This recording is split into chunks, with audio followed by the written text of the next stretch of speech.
Perkenalkan, aku Fani. Hari ini, aku akan menemani kalian menjelajahi tata surya kita. Siap untuk bertualang di luar angkasa? Yuk kita mulai. Tata surya adalah suatu sistem benda langit yang terdiri dari matahari dan objek lain yang berputar mengelilinginya. Tata surya kita terdiri dari matahari sebagai pusatnya dan 8 planet yang mengelilinginya. Selain itu, ada juga satelit, asteroid, dan komet. Yang pertama, matahari. Matahari merupakan bintang terbesar di tata surya. Matahari memiliki diameter sekitar 1.392.684 km, yang merupakan 109 kali diameter bumi. Matahari memiliki massa sekitar 2 kali 1030 kg, yang merupakan 330.000 kali massa bumi. Matahari memiliki gravitasi yang 28 kali lebih kuat dari gravitasi bumi, dengan suhu yang sangat panas, mencapai 16 juta derajat Celcius di suhu inti. Yang kedua ada planet. Yang pertama, Merkurius. Merkurius merupakan planet yang jaraknya paling dekat dengan matahari. Planet terkecil di tata surya ini memiliki sejumlah ciri khas, di antaranya berwarna abu-abu, memiliki jarak 57 juta kilometer dari matahari. Periode rotasi Merkurius 59 hari dan periode revolusi Merkurius 88 hari. Terdiri dari 70% logam dan 30% silikat, berdiameter sekitar 4.879 km, bersuhu 430 derajat Celcius untuk bagian planet yang menghadap matahari dan minus 180 derajat Celcius untuk yang membelakangi matahari. Yang kedua ada Venus. Venus merupakan planet kedua yang jaraknya paling dekat dengan matahari. Planet ini sering muncul pada pagi dan sore hari, sehingga dijuluki sebagai bintang fajar atau bintang senja. Selain identik dengan julukan itu, Venus juga memiliki sejumlah ciri khas, yaitu berwarna putih kekuningan, memiliki jarak 108 juta kilometer dari matahari, memiliki diameter 6.052 km. Periode rotasi Venus yaitu 116 hari 18 jam dan periode revolusi Venus 225 hari. Berotasi melawan arah rotasi planet-planet lain. Yang ketiga, Bumi. Bumi merupakan planet ketiga yang jaraknya paling dekat dengan matahari. Tempat tinggal manusia ini terdiri dari 70% air dan 30% daratan. Bumi disinyalir menjadi satu-satunya planet di tata surya yang mampu menampung makhluk hidup. Selain itu, planet ini juga memiliki ciri-ciri sebagai berikut.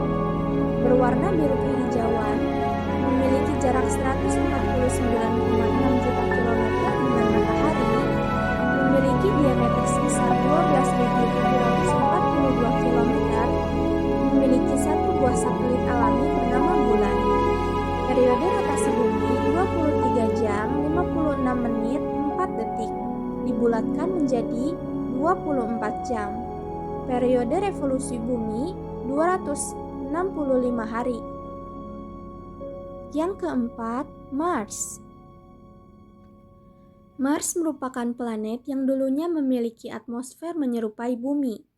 Namun, kini atmosfer Mars sangat tipis, di mana terdiri dari 95,3% karbon dioksida, 2,7% nitrogen, 1,6% argon, 0,15% oksigen, serta 0,03% air.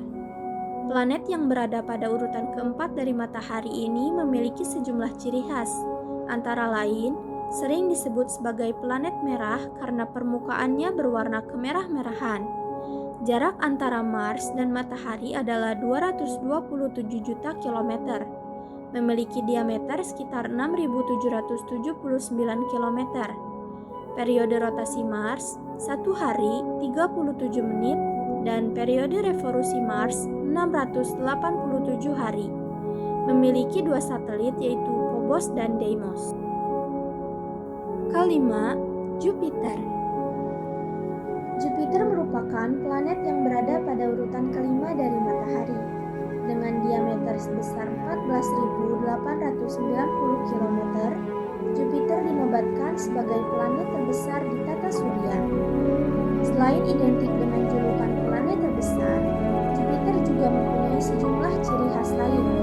Beberapa di antaranya adalah memiliki warna yang tampak gelap statis dengan kombinasi warna orange dan putih, memiliki jarak sejumlah 778,55 juta kilometer dengan matahari. Diameternya adalah sekitar 14.890 km.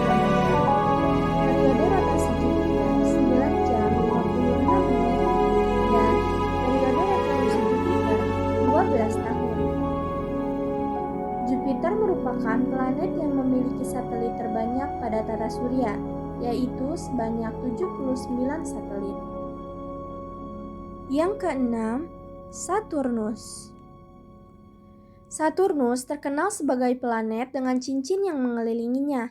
Cincin tersebut merupakan gumpalan-gumpalan es yang melayang dan mengelilingi atmosfer planet. Planet yang berada pada urutan ke-6 dari matahari ini memiliki sejumlah ciri khas, di antaranya berwarna kuning pucat, memiliki cincin yang terbuat dari gumpalan-gumpalan es yang mengelilingi atmosfernya. Jarak planet Saturnus dan matahari adalah sejauh 1,4 miliar kilometer. Periode rotasi Saturnus 10 jam 42 menit dan periode revolusi Saturnus 29 tahun. Berdiameter sebesar 116.463 km, memiliki 56 satelit. Yang ketujuh, Uranus. Layaknya Saturnus, planet Uranus juga memiliki cincin yang mengelilinginya.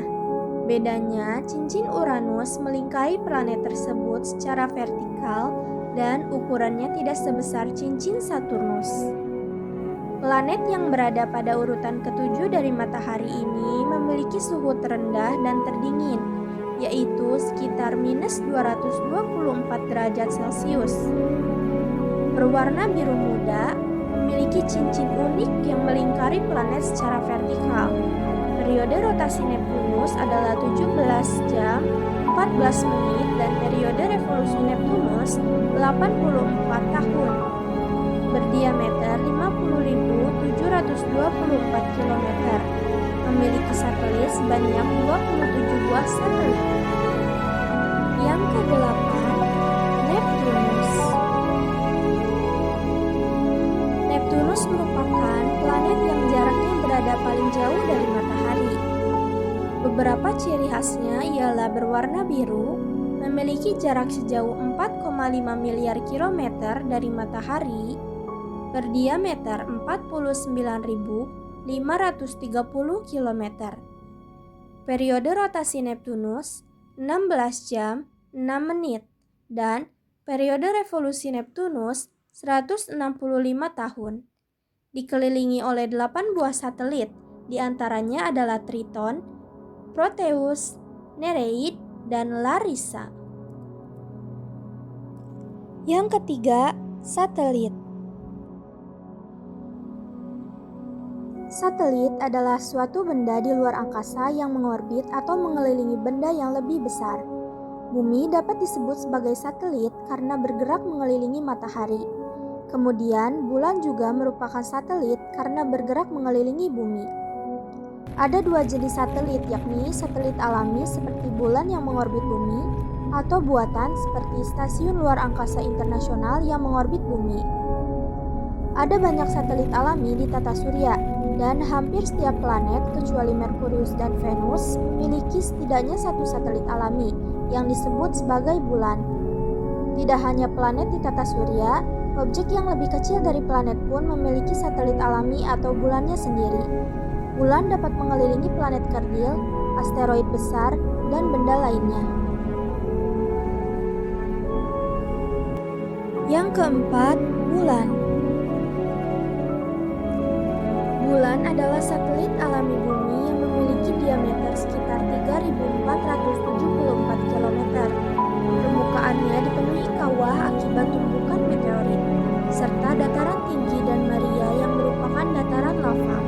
Suhu di bulan sangat ekstrim, dengan kisaran dari minus 173 derajat Celcius di malam hari hingga 127 derajat Celcius di siang hari, dan atmosfernya sangat tipis.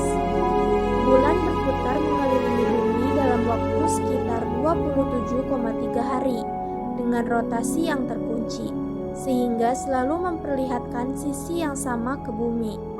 Gravitasi bulan mempengaruhi pasang surut air di laut di bumi dan menciptakan berbagai fenomena gerhana. Yang kelima, asteroid.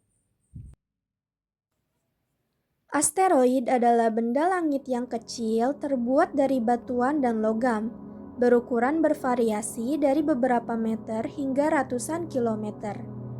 Asteroid umumnya mengorbit matahari dalam jalur yang lebih melingkar dan sebagian besar ditemukan di sabuk asteroid antara Mars dan Jupiter.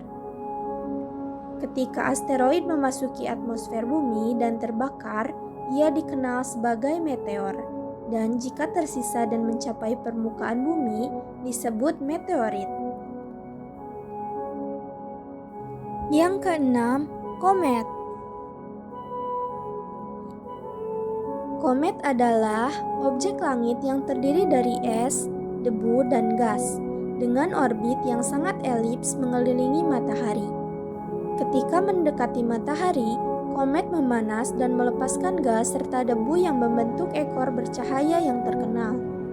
Komet memiliki ukuran yang lebih kecil dibandingkan asteroid, dan lebih sering muncul dengan ekor yang mencolok ketika berada dekat dengan matahari. Astronomer di NASA mengatakan sekarang ini terdapat 3.743 komet yang telah diketahui oleh NASA. Dari ribuan komet tersebut, berikut adalah beberapa contoh komet terpopuler di dunia. Yang pertama ada komet Halley. Komet terpopuler adalah komet Halley yang ditemukan oleh astronomer Edmund Halley pada tahun 1682. Komet ini mengitari matahari setiap 75 sampai 76 tahun dan terakhir terlihat di bumi pada Februari 1986. Lalu ada Shoemaker-Levy 9. Shoemaker-Levy 9 yang pecah menjadi 21 bongkahan karena gravitasi Jupiter di tahun 1992. Penampakan komet ini bisa terlihat dari bumi menggunakan teleskop. Selanjutnya ada Hyakutake. Komet ini ditemukan pada 1996 dan menghasilkan cahaya X-ray sebanyak 100 kali lebih besar dibandingkan prediksi. Hyakutake menjadi terkenal karena memiliki ekor sepanjang 570 juta kilometer. Lalu ada Hale-Bopp. Hale-Bopp adalah komet yang mendekati bumi setiap 4.000 tahun sekali. Komet ini terakhir terlihat pada Januari 1997. Lalu ada komet Borrelly. Komet Borrelly yang konon berasal dari sabuk Kuiper di dekat Neptunus. Komet ini berbentuk seperti pin bowling dengan ukuran 8 km. Lalu ada komet Encke. Komet Encke ditemukan pada 1819 oleh astronomer Jerman Johann Franz Encke. Selanjutnya ada Tempel-Tuttle. Tempel-Tuttle yang merupakan cikal bakal hujan meteor Leonid tahunan. Setiap bulan November, ribuan bintang jatuh akan melesat di langit malam yang berasal dari pecahan komet tersebut. Lalu ada komet Wild 2. Komet Wild 2 adalah komet yang dikunjungi oleh kapal ruang angkasa Stardust milik NASA pada Januari 2004. Selanjutnya ada komet Tempel 1. Pada 4 Juli 2005, kapal ruang angkasa Deep Craft milik NASA menembakkan penumbuk seukuran mesin cuci ke jalur komet Tempel 1. Hal ini menghantam permukaan komet dan menciptakan gumpalan salju sangat besar. Selanjutnya ada Churyumov-Gerasimenko. Terakhir ada Churyumov Gerasimenko yang memiliki diameter sekitar 5 km dan mengorbit matahari setiap 6,6 tahun. Oke teman-teman semua, kita sudah selesai menjelajahi tata surya. Jadi kesimpulannya, tata surya memiliki matahari sebagai pusatnya dan objek lain seperti planet, satelit, bulan, asteroid, dan komet yang mengelilinginya. Gimana? Apakah kalian sudah memahami isi video ini? Semoga dengan menonton video ini, pengetahuan teman-teman bertambah ya. Oh iya, aku punya pantun untuk teman-teman semua. Jalan-jalan tanpa kekasih. Cukup sekian, terima kasih.